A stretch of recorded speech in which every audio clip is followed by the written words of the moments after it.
Olá, sejam todos muito bem-vindos. Eu sou Bianca de Araújo Laureano. Esse é o seu canal Justiça em Foco Notícias. Hoje, sábado, dia 23 de agosto de 2025. É Sabadão dos Rappers. Você que acompanha aqui o nosso canal sabe que é Sabadão dos Rappers. A história dos rappers está no ar, pessoal. Tem playlist aqui no canal. Quero convidar você a acessar a playlist do História dos Rappers. Começamos ela, abrimos a playlist contando a história do maior rapper de todos os tempos, Tupac Shakur, pessoal. E tem muita coisa boa, tem muito talento, tem muita polêmica, pessoal.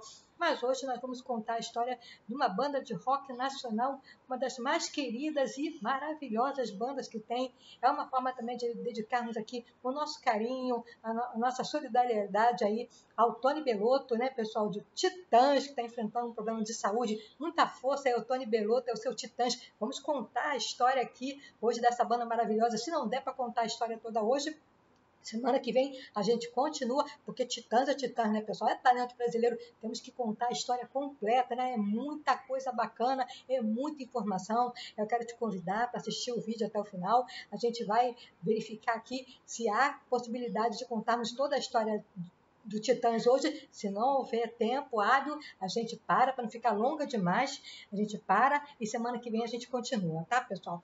Quero desde já agradecer a você, meu amigo, minha amiga, que já se inscreveu aqui no canal. Quero dar as boas-vindas aos novos inscritos. E eu quero dizer para vocês uma coisa, pessoal. Eu agradeço a vocês. Cada comentário eu leio, eu respondo. E hoje eu recebi um comentário, né, de uma pessoa, eu não sei se é inscrito no canal, ele não sei se só assistiu, mas a pessoa assistiu um vídeo que eu fiz sobre a tensão entre Estados Unidos e Venezuela, me perguntando se eu não ia comentar sobre o avião que pousou aqui no Brasil, né, pessoal? Eu vou sim fazer vídeo a respeito desse assunto. Eu já comentei, fiz um comentário rápido a respeito do assunto. Ele é preocupante. Nós queremos saber o que realmente, quem era que estava naquele avião, o que aquele avião veio fazer aqui no Brasil, né, pessoal? Mas até o momento, nem o governo brasileiro, nem o governo americano se manifestaram a respeito desse assunto. Tem muita gente que fica na internet, tudo por engajamento, tudo por like, tudo por poder ganhar seguidor. Eu prefiro fazer a história do meu canal aqui na plataforma devagarzinho. A gente vai escrevendo a nossa história, mas eu quero garantir que cada pessoa que chega ao nosso vídeo encontre informações verídicas, informações verdadeiras, que nós não trabalhamos com clickbait, com mentira, nem com fake news. Não é o nosso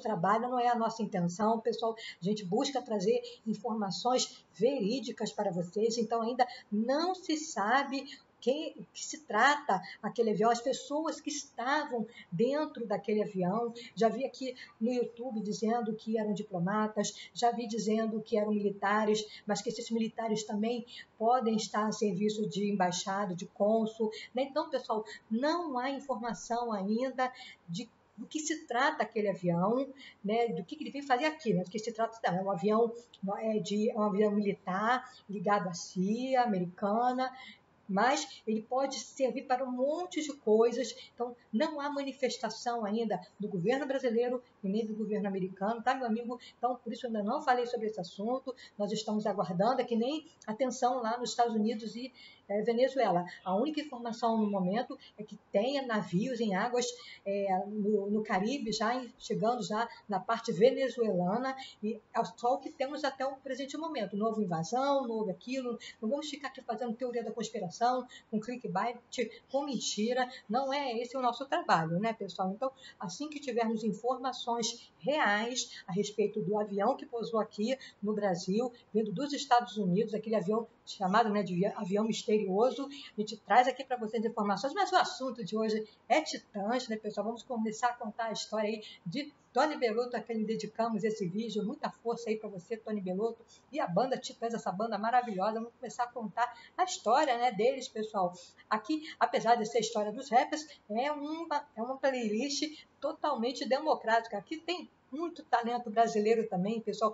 Tem pop, tem funk, tem rap, né? Tem o Emicida, tem o de Sabotagem, mas tem rock, aí tem Charlie Brown Jr., tem Legião Urbana, tem muita coisa bacana. Entra aí na playlist História dos Rappers e se deliciem, não vai faltar rap, porque você sabe, né? Onde tem rapper, tem talento, tem polêmica. Aguardem, pessoal, tem muito rap pela frente. Inclusive, em outubro agora vai sair aí a sentença do vídeo aí, né? O Puff Daddy. Vocês acompanharam aqui a história do Puff Daddy, contei a história do Puff Daddy e desde que ele foi preso, a gente está gravando, pessoal, o meu time está ganhando, né? Os flamenguistas têm um bom gosto, né? Vamos ser campeões esse ano e o pessoal está comemorando enquanto eu estou gravando o vídeo.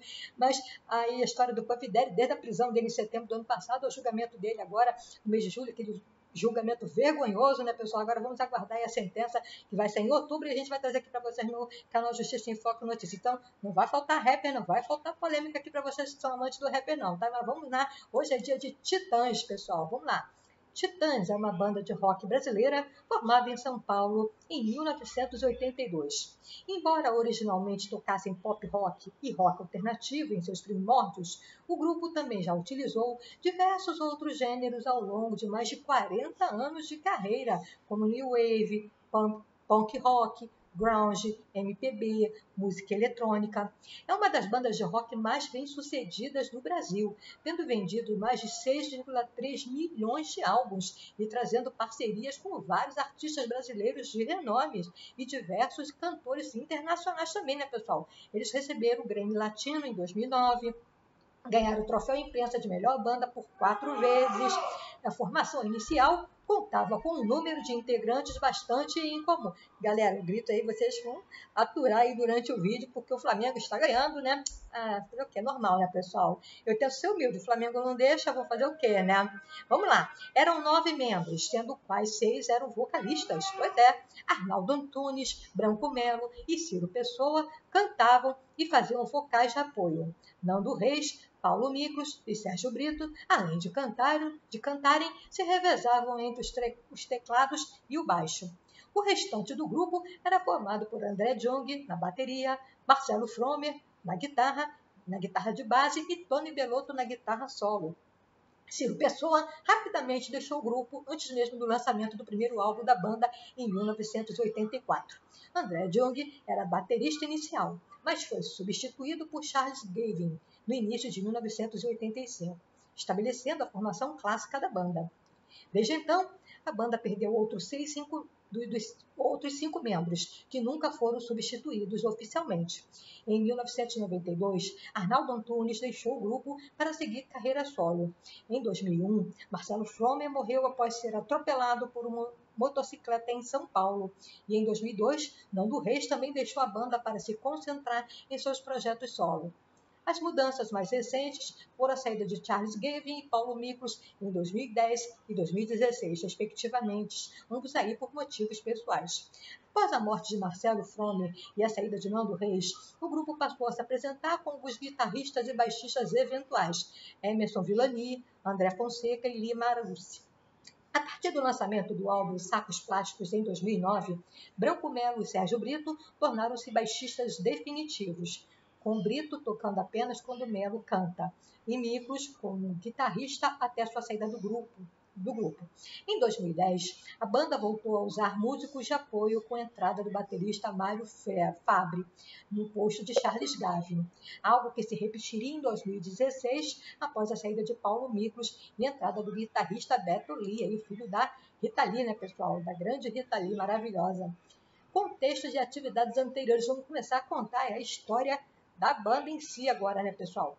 Quase todos os integrantes da banda se conheceram no Colégio Equipe, em São Paulo, no final da década de 70. As exceções eram o guitarrista Tony Bellotto, que viera de Assis para morar em São Paulo enquanto estudava arquitetura em Santos, e o baterista Charles Gavin, o primeiro a ser matriculado lá e foi o tecladista vocalista. Sérgio Brito, depois vieram Arnaldo Antunes e Paulo Miklos, e por fim, os vocalistas Branco Melo, Ciro Pessoa e Nando Reis, e o guitarrista Marcelo Fromer. Antes de se juntarem num grupo, eles tocaram em outros projetos. Arnaldo e Paulo eram parte da Aguilar e Banda Performática. Nando era percussionista e crooner da banda Sossega Leão. Programa de televisão da TV Tupi, né? O Branco Melo e o Tony formaram um trio mamão, né? Os Mamonetes. Eles chegaram a se apresentar na TV Tupi, né, galera? Muito legal. De estilo de competição musical Olimpop.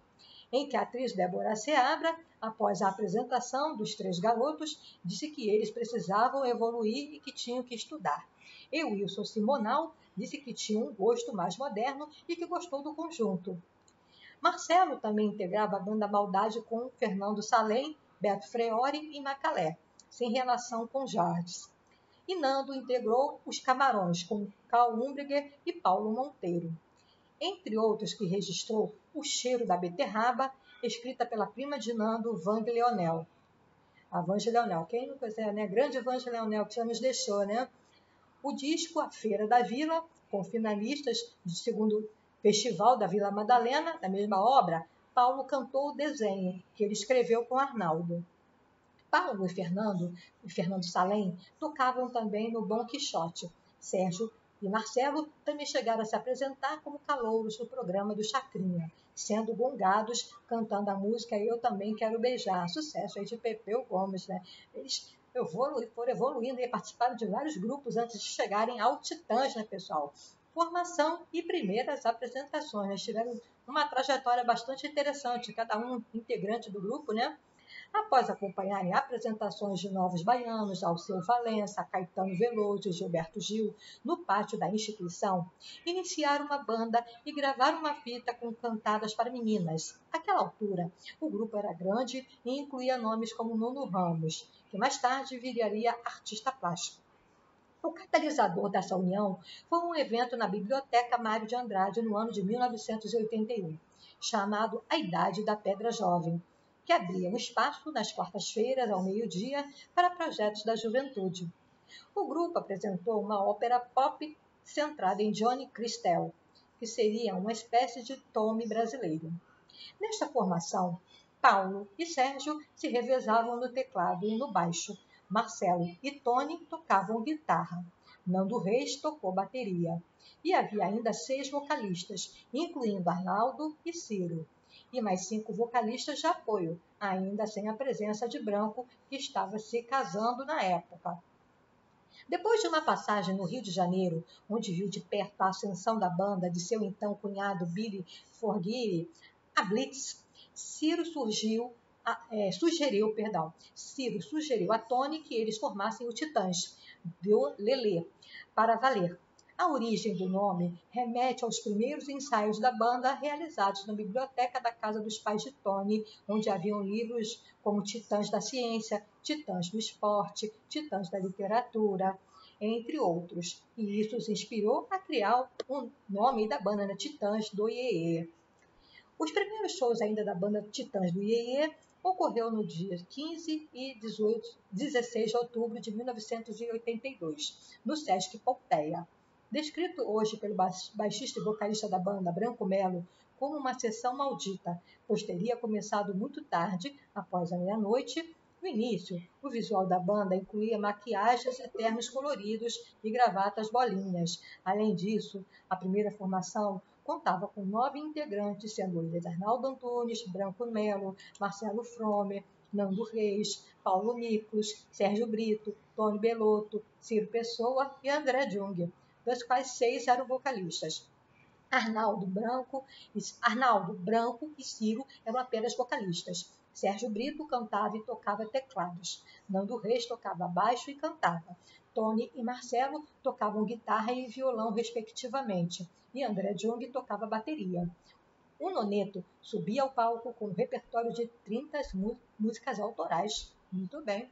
Após essas primeiras sessões no Sesc, o grupo partiu para apresentações no circuito alternativo de São Paulo, passando por Lira Paulistana, Hong Kong, de Júlio Barroso, Naplan e o bar gay Village Station.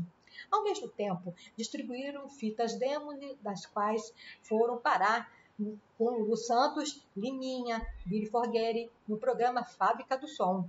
Ao vivo e nas fitas já constavam canções como Bichos Escrotos, Marvin, Sonho com Você e Sonífera Ilha. Quem é que não conhece essas canções, né, pessoal? Anos mais tarde, já fora do grupo, Paulo descreveria o início da banda da seguinte forma: A gente já tinha claro que o barato era coisa criativa, aquilo que a gente podia criar juntos e defender essa criação sem preconceitos. A gente tinha toda essa carga de informação. Adorava o amigo Barnabé, o Itamar Assunção e essa vanguarda paulista.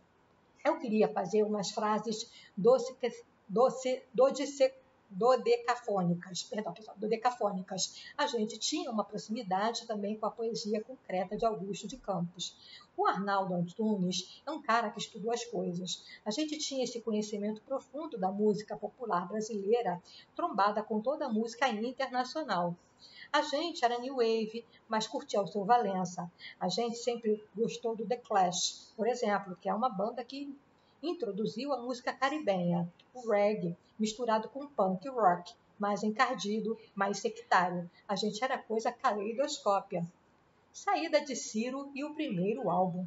Em 1984, Ciro deixa a banda por não querer tocar em palcos tocar nos palcos discretos da noite de São Paulo pelos programas televisivos de grande popularidade. Ele não queria trocar, né, pessoal? Ele queria continuar nos palcos mais discretos lá de São Paulo, não quis tocar em um projeto maior, né, de programas televisivos de grande popularidade. Né? E ele tinha também atritos com a banda, especialmente com o André, que ele não julgava capaz de tocar rock and roll.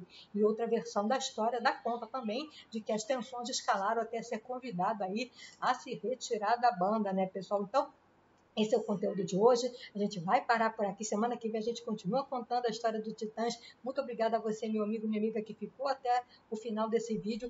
Semana que vem a gente continua com a história do Titãs. Fiquem todos com Deus. Um forte abraço. E não se esqueça, pessoal, fique conosco, porque você sabe, será sempre uma questão de justiça. Obrigada.